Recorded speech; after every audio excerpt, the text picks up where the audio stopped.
Hi, I'm Chris Van Hollen, a member of Congress from Maryland. I'm sorry not to be able to join you in person, but I want you to know how grateful I am to be recognized alongside the rest of this year's honorees as part of the ARC's inaugural Catalyst Awards.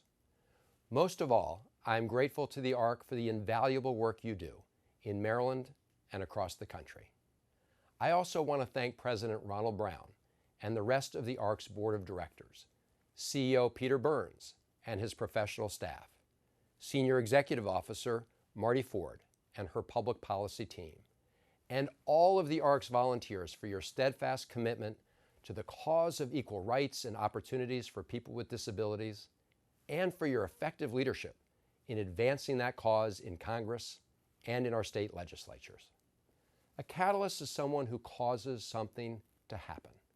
And after nearly 25 years in public service, I agree that having champions in public office who are willing to push and guide initiatives like the ABLE Act through the legislative process is an important element to producing the kind of outcome we are celebrating today.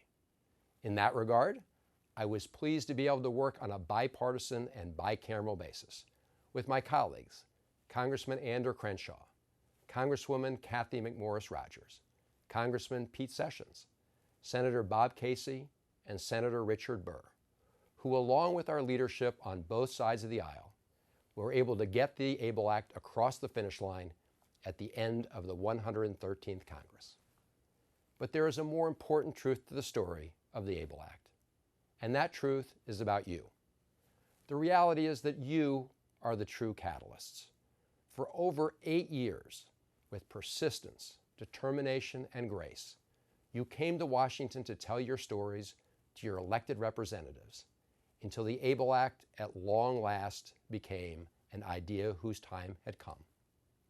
During a time of perceived dysfunction and widely reported cynicism among many Americans about the ability of their government to function, the Stephen Beck Jr. ABLE Act is a reminder of what is possible when people of goodwill come together in common cause for the good of the country.